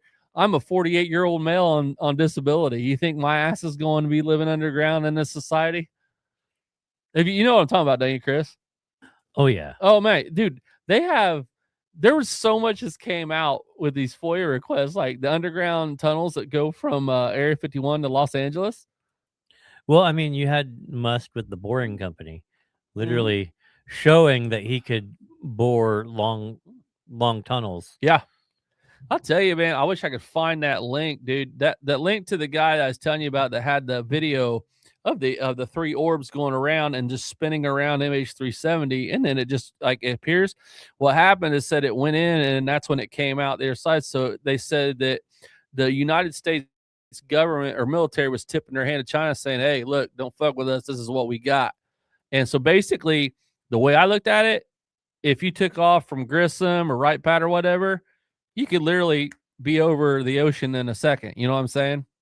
And time is everything, right? So, like, if they really invented that, and they were talking about the Roswell shit and AN-51 and stuff like that, but I just want to go back to this real quick before you guys think that I'm, one step away from wearing an aluminum hat looking like a Hershey's Kiss. I'm not being crazy. I'm telling you this because there are so many reasons why y'all need to pay attention. Do you guys remember the cable guy with Jim Carrey and Matthew Broderick? If you remember when he kidnapped the old girl and he took her out to that big satellite dish and he's standing there, he's like, one day you'll be able to play Mortal Kombat with your best friend in China. And then I remember him saying one day you'll be able to order everything from your house. You'll never even have to leave and all this stuff. And all of a sudden now look, you got the PlayStation Network, you got the World Wide Web, you got DoorDash, you got Kroger, you got Amazon Prime. You can buy a fucking car from Drive Time. I mean, it all came. And then let's go back to 1998. Oh, Armageddon and Deep Impact. Asteroid and a Comet. Biggest movies of the year. Ironic little side thing. The only number one song Aerosmith ever had was that song in 1998. That's right. Sweet Emotions, Dream On. None of them went to number one. That from Armageddon was the first one. But Leave It on a Jet Plane, was that the one?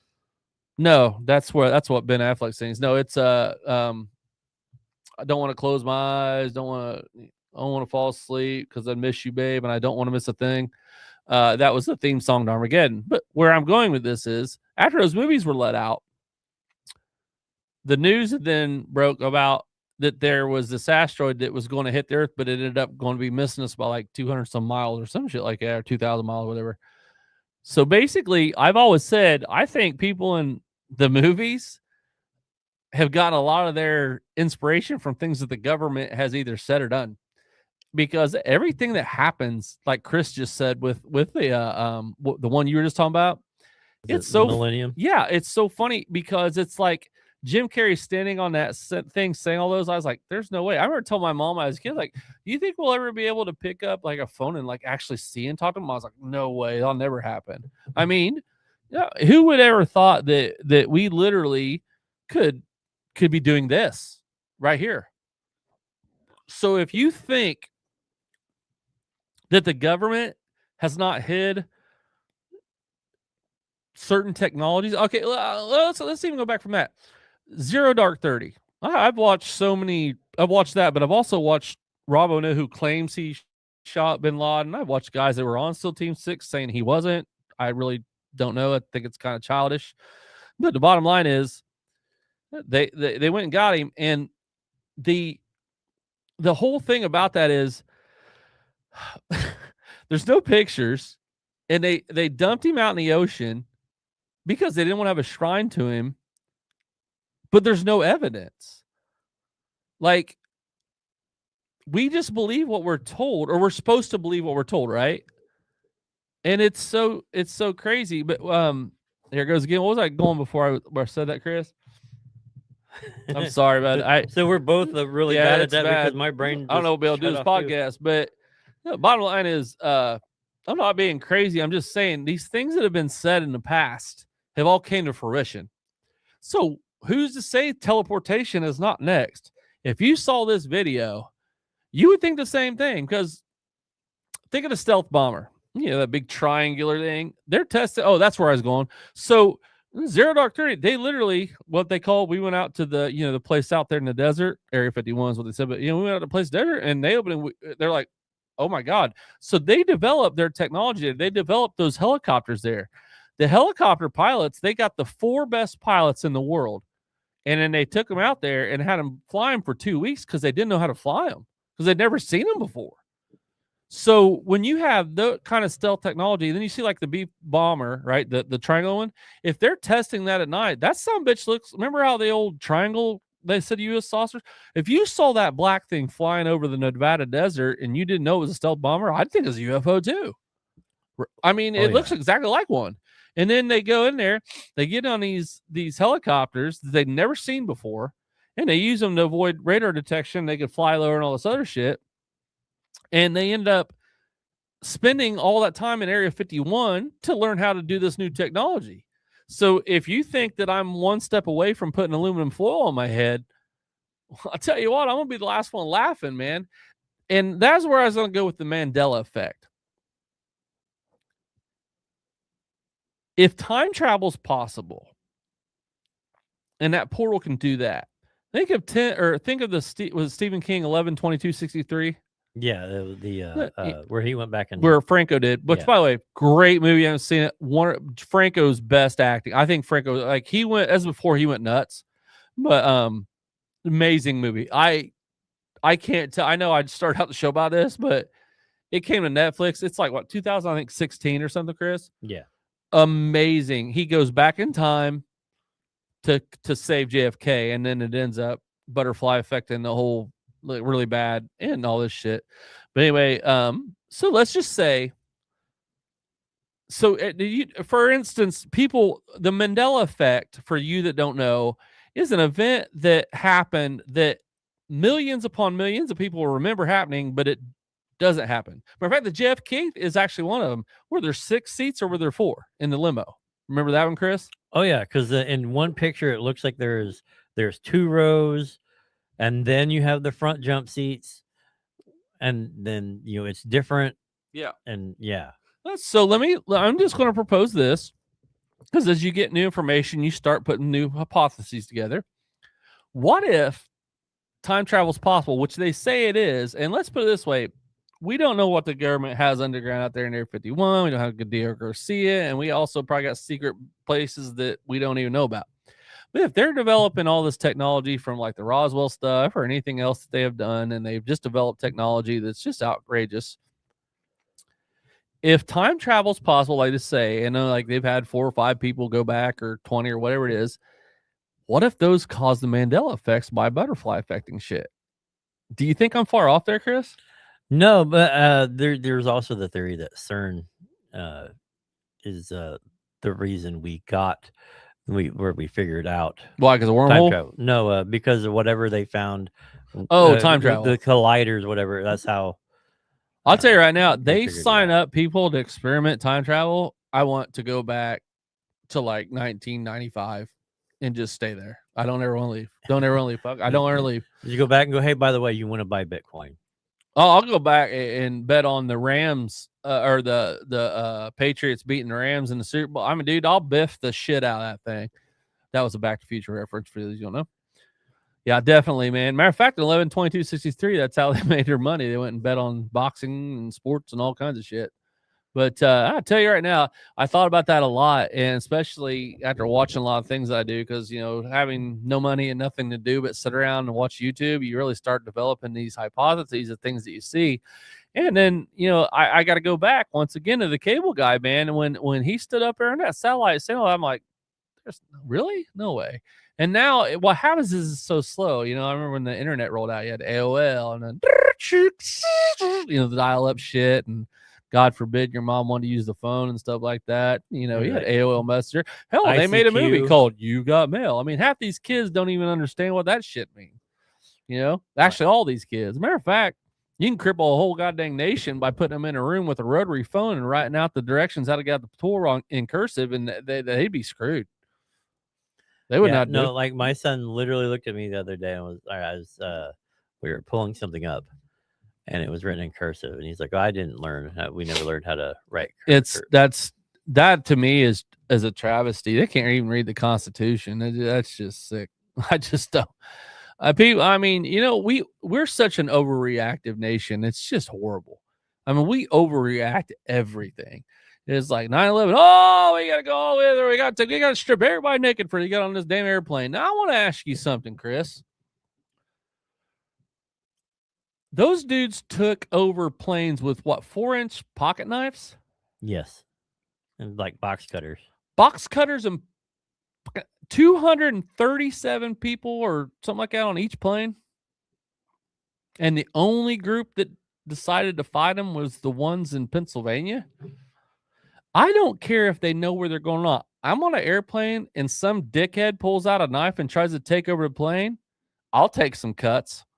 I'll tell you right now, though, me and 3 other dudes are going to knock that sumbitch out. Right? I'm serious. I don't want to hear that they didn't know where they were going. If you think you're getting hijacked, I don't care if you're DB Cooper himself. I will tell you right now, you pull out a little 4-inch fucking pocket knife on me, I'm going to laugh at you, and I'm going to pull the fire hydrant out from that sumbitch and knock your ass out. I was just thinking, like, the aisles are normally wide enough that you can get a run down them. And that's no shit. Double leg kick them in the chest, just like that's WWE style. People are going to go, well, the people at Johnstown, Pennsylvania, they knew that they were going to be going to Washington, D.C. Well, that's fine and dandy. But I'm telling you right now, I fly all the time, and I look, and I tell you, if you're the motherfucker that gets up, I'll die. I don't care. I will take you out. I don't care if that plane door is wide open for you to get in that cockpit. You ain't getting to my pilot. I guarantee you that. I don't Right. care if I'm in row 36. That gives me a lot more running start. I'll take that 4-inch knife because I'd rather take that with a chance to live than try and take my chances of surviving a plane crash or Right. being in a hostage situation for So you fucking however many like, days I want to. like you got to figure out how many times can you stab me before I choke your ass That's out? exactly what I do. And I'm telling you right now, I wouldn't even need a team of guys. I've been on planes enough, especially where I'm in the aisle, where I can get out and I'll look like, I don't care if you're white, black, red, brown. You stand up here, try to do something, your ass is going down. And so I have a hard time believing that they could take over airplanes with 4-inch knives. But that's because my buddy was in the military, talked to me about a lot of stuff that he knew that was classified information. And we were in an S10 on our way to Columbia City, and we ran up Highway 9 the whole way. And if you ever ran Highway 9 from here to Columbia City, there's a lot of going over lakes and through the woods, and there's not much out there. And he had no reason to lie to me about shit. So that's my post on that. But I'll tell you right now, if you really don't think that the government's got these abilities that we don't know about, then man, ignorance is bliss, and God bless you for having it, because I would love to as well. Sometimes I hate being so observant. You know what I mean? It's a curse. I've had to teach myself to try to not be as observant. You know what I mean? And it's hard. It's a hard habit to break, walking through stuff. I was chat GPT and walking there. I go, how can I make myself be less observant? Because what happens is I get pissed off at people for being stupid. Whether it's the way you park, whether it's the way you drive, entitlement. Don't even get started on entitlement. I got plenty of videos for entitlement. I am so tired of people doing whatever the hell they want because they're just entitled. And it's because we're not holding them to any kind of repercussions. I mean, I don't know why people think it's so. Why is so important that you can't hang up your phone for 2 or 3 minutes to walk inside, get your cigarettes and your pop and leave? Why do you got to pull up at a gas station, windows down, bumping either heavy metal or bitch, fucking nigga, bitch, shit, fucking nigga, what, blah, blah, blah, all that shit? I don't want to hear that shit. And why you got to be like this on speakerphone? Girl, I know. Oh, he be talking all that shit. Yeah, can I get some Camel? Yeah, and 10 on 5. Why can't you hang this son of a bitch up, put it down, go over your shit, and then call her when you get out of the car? Here's what you do. I'm gonna show you. It's real easy. Okay, we're gonna go theatrical here, Chris. You ready? Say, man, you need some gas? All right, cool. Well, I'll tell you what.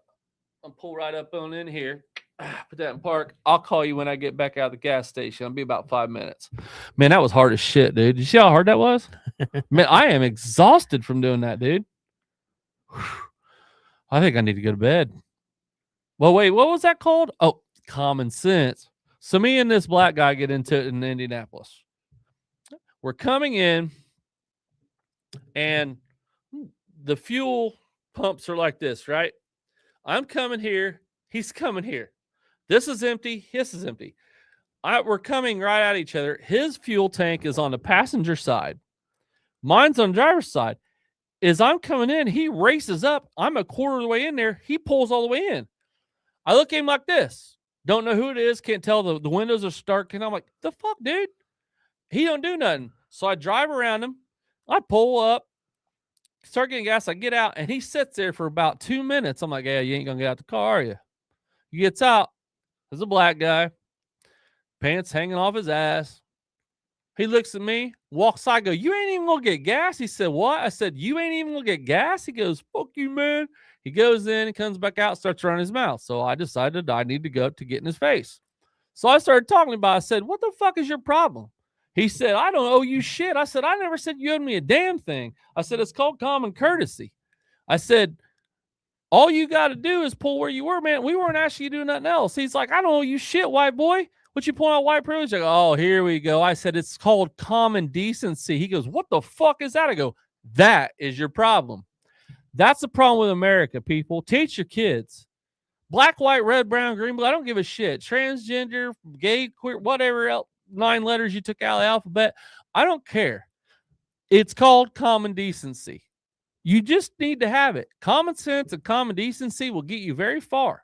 And if you just act as such, you're going to get a lot further in life. And I'm sorry, dude. I am so tired of this white. Where's my white privilege, Chris? Did we miss them? Did we get a note? Where is mine? I don't know, but I spent a lot of time in jail to have that, apparently. You were in jail? Yeah. I didn't know that. Yeah, a long time ago. Well, all right. I turned 21 and was stupid. So where was your white privilege? I don't know. Okay. Where's my white privilege? But every time I get pulled over, they ask me the same questions that they did back in 2020 or in 2000. Hey, Kevin Halford, he single-handedly almost blew up the point. That's why that whole guardrail's next to the gas pipe now.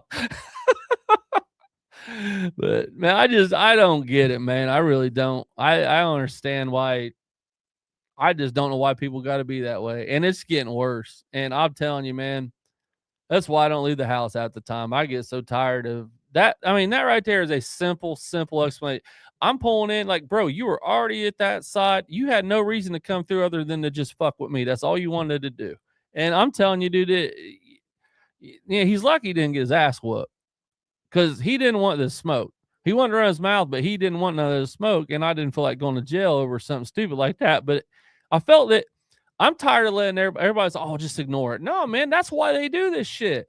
That's why Joe Blow down the road bumps his system while he's cleaning out his car in front of your house every day. That's why this guy's over here stealing. That's why this girl's on YouTube on body cam watch because she scammed $27,000 worth of lottery tickets from the cashier job that she had at the gas station.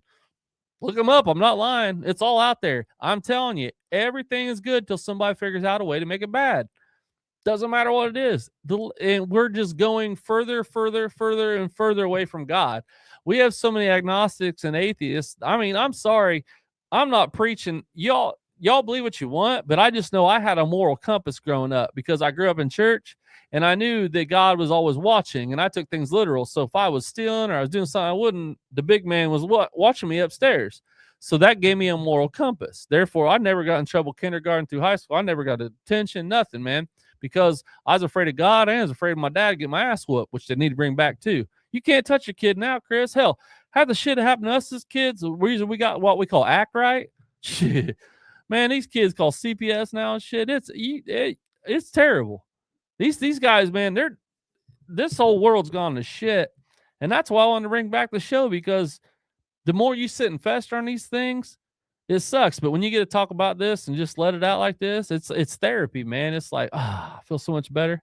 Especially after that car ride I just did where I hung up the phone, went to the gas station, got my own gas without having to talk on my phone during it.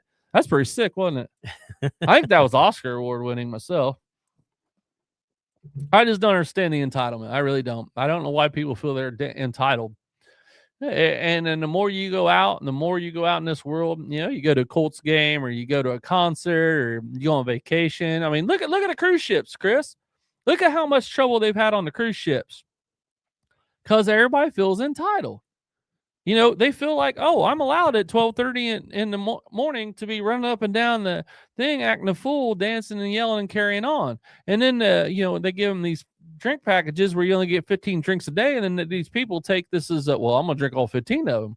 Well, bro, if you had 6 at lunch and then that only, leaves you, 9 more for dinner, like you could spread them out. But these people, I mean, I don't know how much you saw, but Carmel was really bad. They started turning like what the Walmart of ships. Like every time you turned on, you saw Carmel, you saw everybody just fighting and acting a fool on the deck, like punching on the Lido deck. Yeah.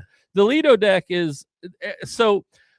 The Lido deck is a term. Think of jacuzzi, and think of the Big Bang Theory when Sheldon goes, "Well, technically, all jacuzzis are not hot tubs, but hot tubs can be a jacuzzi or whatever, right?"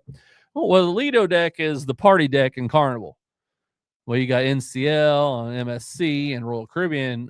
They all call them the Lido deck. It's just they all had it. It's the party deck, or whatever. But Eric calls it Lido deck, and that's where you have your cellaway parties and people are out there and they get the DJ going and people are dancing and acting, all having fun and stuff. The problem is, people started fighting, man, and they started, getting drunk, acting a fool, and next thing you know, it got so bad that Carnival had to revamp every one of their rules, like legitimately. They're like, it really, like, I hate Carnival anyway. They suck. I can't stand Carnival, and they are what you pay for. But I'll tell you right now, if it's so bad that Carnival has to redo their rules and like take all this shit away from you, which they didn't have much anyway, it just made it that much worse. Like, it's just really sad. And then after COVID, it's been really bad. Vegas is not the same. I mean, I'm not joking. One person, myself, a day, if you ate breakfast, lunch, and dinner, and let's just not even take anything else out, just breakfast, lunch, and dinner, you're easily at $100 a day for one person to eat. I mean, hell, a combo at Subway there on the strip is $11 for a 6-inch combo. If you go to the buffet, now they're $50. If you go to like everybody out there now, like Guy Fieri, what's the Hell's Kitchen guy? Gordon Ramsay. I mean, all these, everybody, Vegas used to be like, when you're coming down off of your career, you get a residency. Not anymore, man. Now they're doing partial residencies. Like, for instance, Def Leppard's coming in February. The Backstreet Boys resurrected their career. Katy Perry did a stay. Carrie Underwood did a stay. Kelly Clarkson did a stay. Now, A-listers are going out there and doing 2 or 3 months at a time. Vegas has changed completely.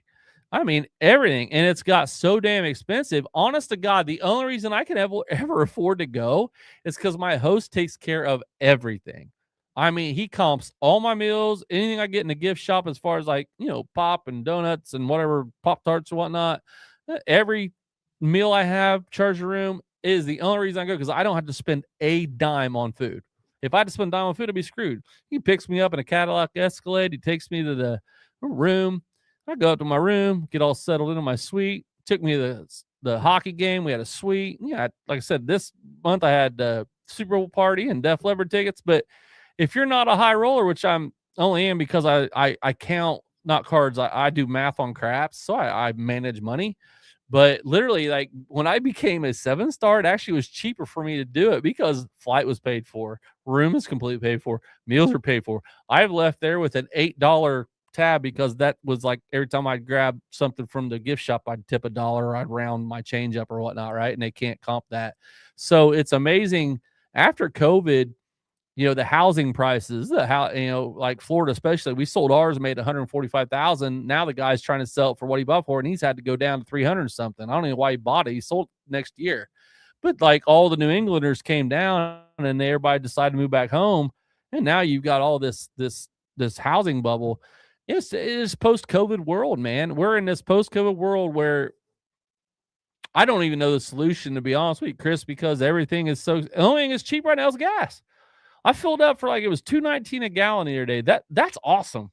With all of my like the member benefits and the points on my card, I think the cheapest I've got it was 2 weeks ago, and it was like $1.86. That's amazing, and that's so. Like, I'll be honest with you, 220 is fine in 2026.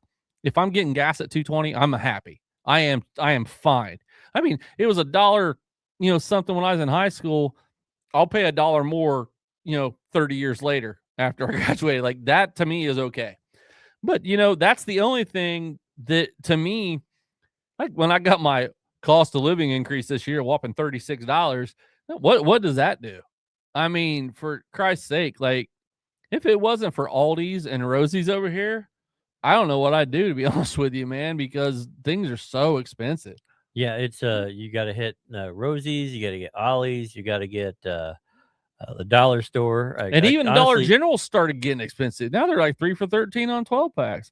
Dude, when I worked for Coke, we ran $5.99, and if it was off sale, it was $7.99. I never thought I'd see a $15 case of pop. That is outrageous, right? That's why I went to store brand. Well, hell, now store brand is like, up there. It's ridiculous. That's the same argument that I had when the RC Cola machine in the dollar or at the general store went from a quarter to 50 cents. Yeah, I know. And I was mad in a parking lot going, God damn, all I wanted is an RC Cola. What's funny is I remember when Ricker Pops were 59 cents and they went to 69. Everybody lost their mind. But then the same year after, McDonald's went to $1 any size drink and everybody thought it was the greatest thing. I'm like, hold up. You bitched about a 10-cent increase literally right across the field from McDonald's at Riggers, but you're okay with $1 and not even getting a 32 ounce at McDonald's? Oh, because you don't have to get out your car. Okay. I mean, seriously, bro. Like, it was, people are just not happy. There's this one man. It was like, in the winter we want to be hot, and in the summer we want to be cold. And, if we're this, we want to be that. And it was so funny the way he put it. It was like, he's so right. It's like 50 degrees now compared to 50 degrees in September is two different things. Am I wrong? Yeah, no, like 50 degrees right now would be like a heat We'd wave. be in a t-shirt and shorts, right? Yeah. Yeah, it's so funny. Like, we're just accustomed to. This one guy went off on women about how they're just not happy. They, he said something about if they're, oh God, what was it? He went on this whole list of stuff. One of them was girls got big boobs, get breast reductions. Girls have no boobs, get breast implants. And he starts going on all this stuff. But I do want to say one thing. This is very, very, very much, I've been wanting to tell you this. This is funny as fuck. So I hate this new fad of these big ass eyelashes. When they blink, you feel this gust of wind come at you, the Angel Reese shit. So everybody's painting their eyebrows on and wearing eyelashes and looking in the mirror, and you look back at the Muppets and you see that and you're like, holy shit, the big old pink lips and all that. It looks exactly like it. But do you know that this is a 100% true story? The reason why they were invented? Yes. They were by a girl. Did she run the brothel or was she a prostitute? I think she was a madam. A madam, but it was overseas, right? Yeah. She was a madam, which that's a prostitute. Yeah. And she made them, and I am not joking, they were called cum catchers. Cumbrellas. Or cumbrellas, sorry, yeah. Cumbrellas. That's why they were made. They literally were made because they needed to make sure they didn't get any jizz in their eyes. And now everybody out here wearing them like it's pegging. To me, hopefully it is pegging your pants because it looks that stupid. Like, it's so bad. I mean, some of these girls wearing these things, it's like. Well, when they get wild with it, where it's like literally like out and touches their eyebrow. Oh my God, it's horrible. It's just like dating. Dating is so horrible at 48 years old. First of all, I want to see who I'm waking up next to, not who I'm going to bed with. Because you go to bed as a 10, I wake up with a 4 because your eyelashes are off and all your makeup's off and shit. Like, y'all just liars, man. Like seriously, it's terrible. Like, the boobs weren't real. The eyelashes weren't real. Makeup kind of hid everything. Oh man, it's just like, I'm telling you, man, it's a minefield out through there. When you're on this, I tell you, they're shallow too, man. They always ask you, guys. What do you do? Well, yeah, that's exactly. They always ask, what do you do for a living? It doesn't matter. I take care of myself. I don't need a sugar mama. I talked to a girl for probably about a half hour, and then she was polite enough to wait, and I told her what I did, and then she unmatched me. I'm like, you shallow fucking whore. And I want to tell you that, like, there's so many shallow bitches out there. It's sad. And I'm sure guys are I know guys are dogs. I know guys, I've talked to girls, they like instead of saying, hi, how are you doing? They just send them a dick pic. It's like, do you want a relationship or are you just an asshole? Like, I would be like, what the hell? Like, do you really think this is like a good, like, come on line? Like, hey, here's a picture of my dick. What the hell? Right? Like, hey, how are you today? I see you're only 36 miles from me. Where do you live? Blah, blah, blah. And it's just like, be respectful, be an adult, and talk to them. Don't try to find an angle. And I'll tell you why it's hard. There's a lot of AI bots on there. There's a lot of OnlyFans girls on there, and there's also a lot of other different porn kind of bots on there. You're looking for a certain color, like shiny needle, compared to a bunch of other needles, and it's hard as shit. And it's very self-centered, and it's very rough, and it's very. I tell you, man, it's just like I said, man. If somebody can figure out a bad way to use something, to do it. And the sad part is some of these older guys on there in their 60s, 70s are on these dating sites. They get taken for like the gift card scam, and I'm sure you know what that is. And if you guys don't, if anybody ever asks you to go get a gift card and scratch out the last 4 numbers so they know that you're real or some shit, they're just. Don't do it. They're trying to steal money from you. And you get these emails in there because people fall for it. Do not redeem. Do not redeem. Yeah. I mean, go watch Scammer Payback on YouTube. Watch Pierogi take care of these guys in New Delhi and stuff and all that he takes care of these scammers that are and they're always older women. You need to go get $20,000 out of your bank, and then you need to go buy this many Apple gift cards, and then blah, blah, blah, blah. I mean, it's horrible. One time I received a thing in the mail. I was still living in LA, and I received this check for like a shit ton of money. This said, all you got to do is deposit this and then send me, like, you keep, I don't know if I kept so many thousand and sent him the rest. I was like, okay, this is weird as shit. So I go up to PNC and I said, look, I got this in the mail. They're like, oh, don't do anything. This is a scam. Now, mind you, this has been over probably 10 years ago, Bryce. Yeah. So it's not like it is now. You know what I'm saying? Like, but I was smart enough to go, okay, wait a minute. This is a little bit too good to be true. You're going to give me some thousands of dollars because you accidentally mailed me the wrong thing. Like, come on, I'm not stupid. But the reason that people do that is because people fall for it. They don't make these things. Or hey, I'm going to buy that thing, but I need you to ship it over here, and I'm going to send you more to cover the shipping. Whatever's left, you send me back. Yeah, that's one thing that I'm going to talk about one time. I'll say, man, I'm telling you, don't trust any emails, especially like if you get an email that says your Xfinity account's past due or anything like that, look at the email address.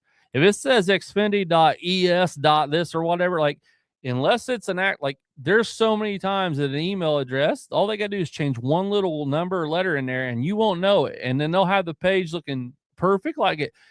Don't do it. Just go right to your own shit and take a look at it. Do not click any links. Do not click any links. Go to the page outside of all of that stuff. And report them as phishing and spam and blocking, and block it, report it, and just get them out of there, because I'm telling you what, they're just trying to hack your shit.